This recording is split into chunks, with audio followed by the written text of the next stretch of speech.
Okay, this one is tough. It's gonna kind of just spin its own wheels for a few minutes. Hang with it.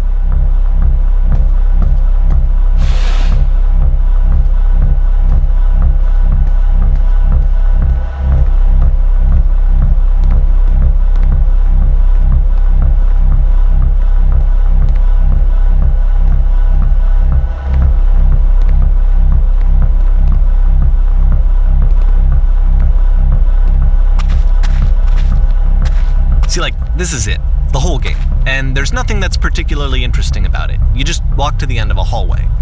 Except, for some reason, Coda gets really fixated on this prison that has all of this modern furniture.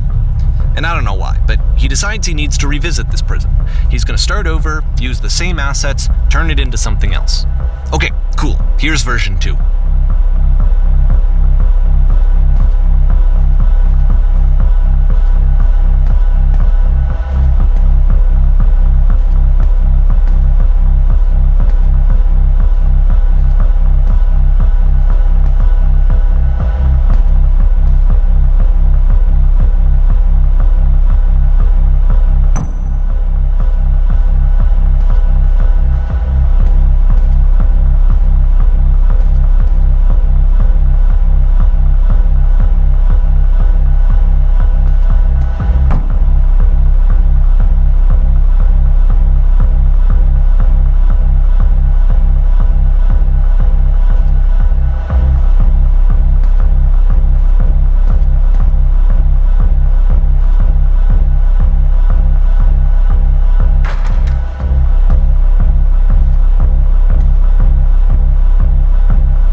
More to this one, but still it's not really communicating anything. It's kind of just weird for weirdness' sake.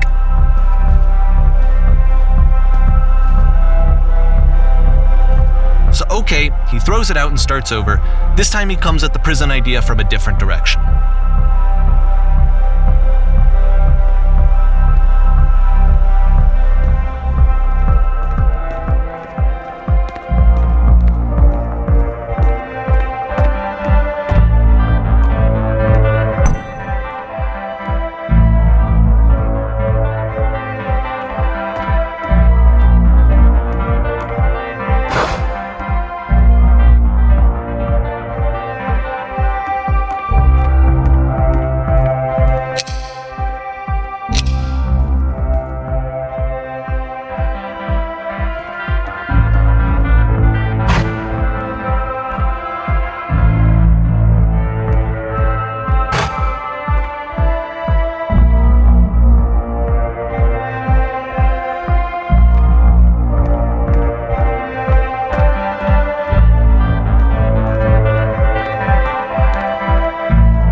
Now the table is gone and you can't begin the chain of events to escape. Here's a version where there are no bars, but you can't actually get to the well. And then a version where the inside of the prison is the outside and the outside is the inside. Let me just blink you real quick through a few more of these. I mean, he really unloaded on this prison idea. There's nearly a dozen of them. Personally, I think it's awful to watch this, to see a person basically unraveling through their work. And for what? At what point do you just go, maybe there are game ideas other than this prison that I could be working on? But Coda doesn't have that voice telling you to stop, that particular mechanism of defense against yourself. Without it, you just spiral. And so he keeps going and going and going and going and going, and then he hits on something. And he likes it. And that's it. He's done. He stops making prisons. This is the very last version of the prison game that he created. And the reason I think it works is that the prison is not actually in it.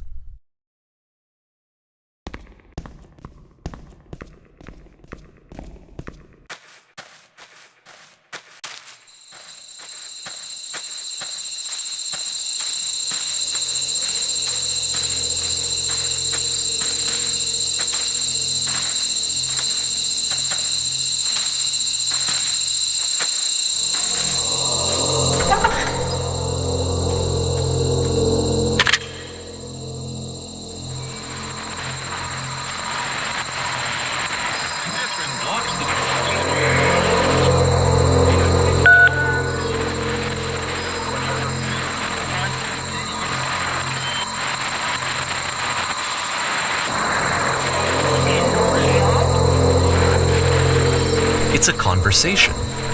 And so this is what Coda wants, is to be able to talk to someone, to share what's on his mind, and to get some good advice from someone who knows. But the irony is that even in this scenario, you're still talking to yourself.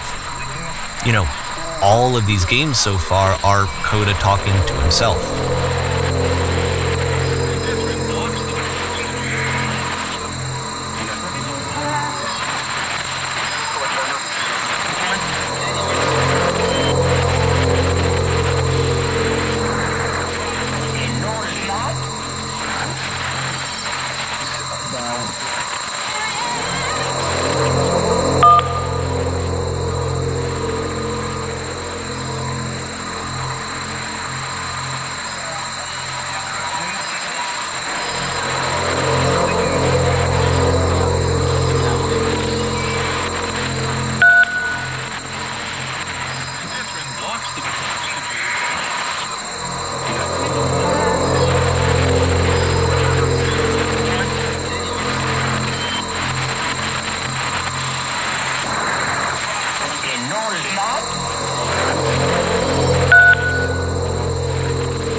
I can see why he considers this a fitting conclusion to the prison games.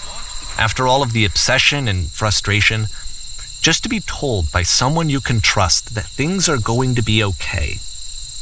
Wouldn't that be nice? So what would it look like if Coda wanted to make a game about talking to someone other than himself?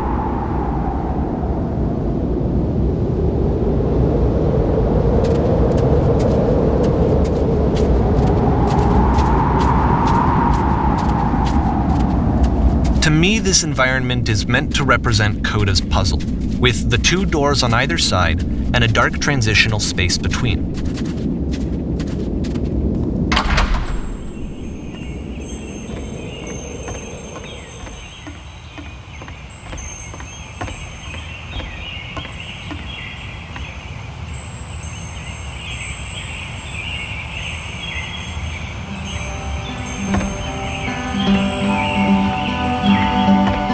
You'll notice that the quality of the art is a step up from previous games, including this new and improved chat system, which he started using from this point on. From here on out, he begins putting much more effort into the visual polish of his work, and this particular game took 2 months to create as a result.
set of prison games, this house cleaning level almost feels like cleansing.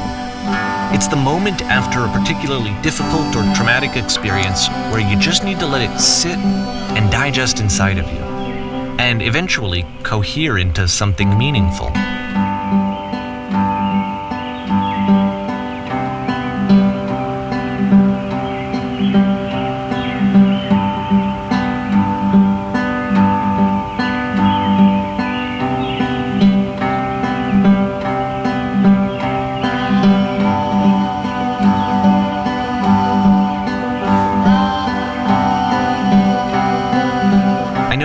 Really liked this game. Of all of his work, actually, this was the only one that he called me up to ask me to come over and look at it. This was during a period of a few months where he was like grossly happy all the time, just walked around with a constant smile on his face.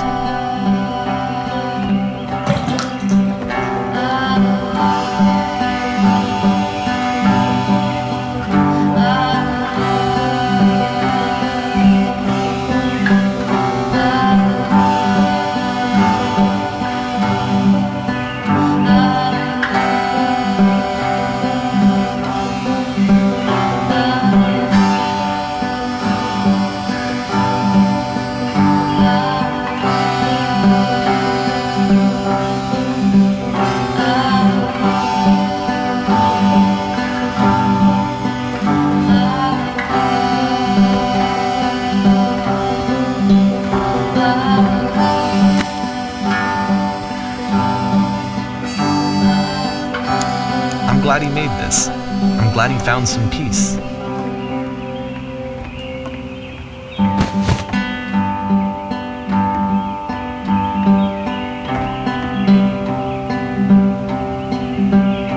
But, of course, it can't last. The music stops, your companion is gone, it's time to leave. The door at the top of the hill is now open as well. Again, you can't stay in the dark space for too long. You just can't. You have to keep moving. It's how you stay alive.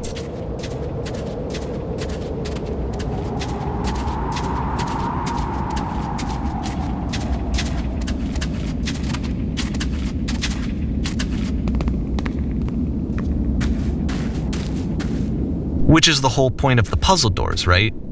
That sooner or later you have to pick up and move. I really thought that was the point of it.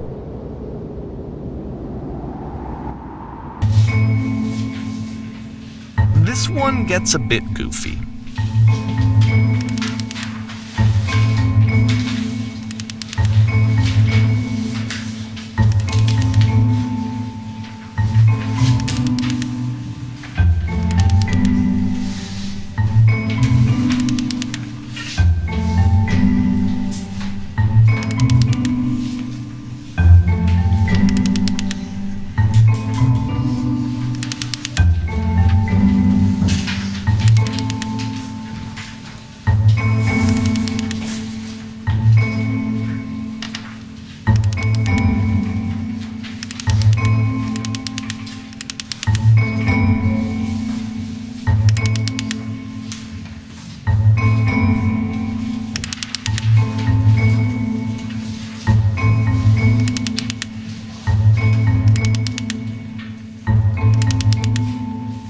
About halfway through the game, the perspective shifts.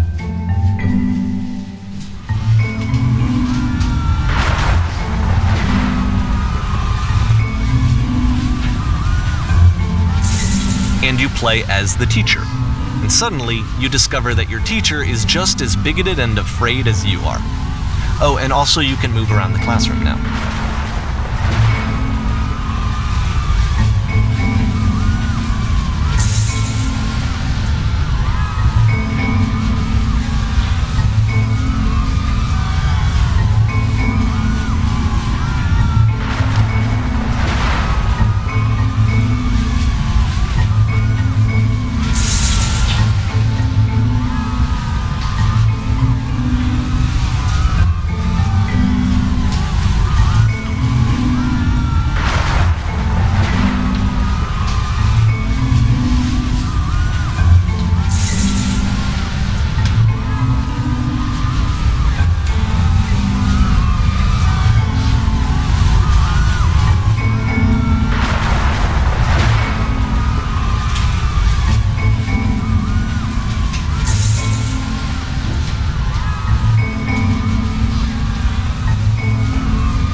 pretty hard for this one.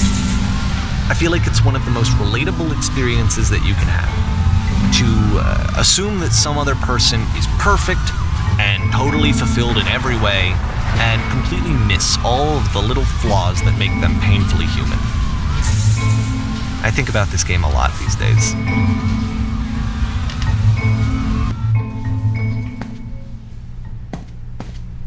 This one took a lot longer than all the others for Coda to make. It was 4 months between this and the last one.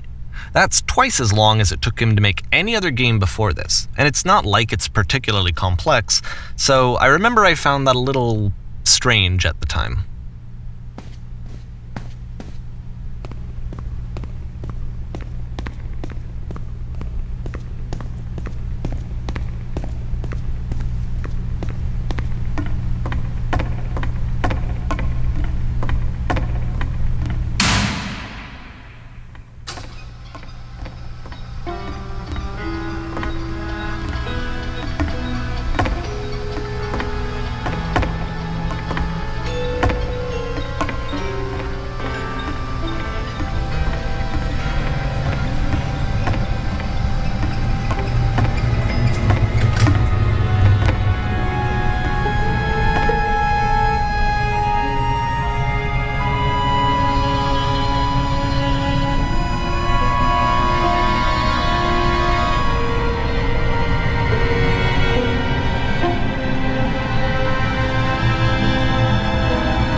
The game ends with this eerie premonition of what's going to happen next in Coda's life. The solution to social anxiety, to fears of having to perform and having to chase success, the answer for Coda is to withdraw, to hide himself away.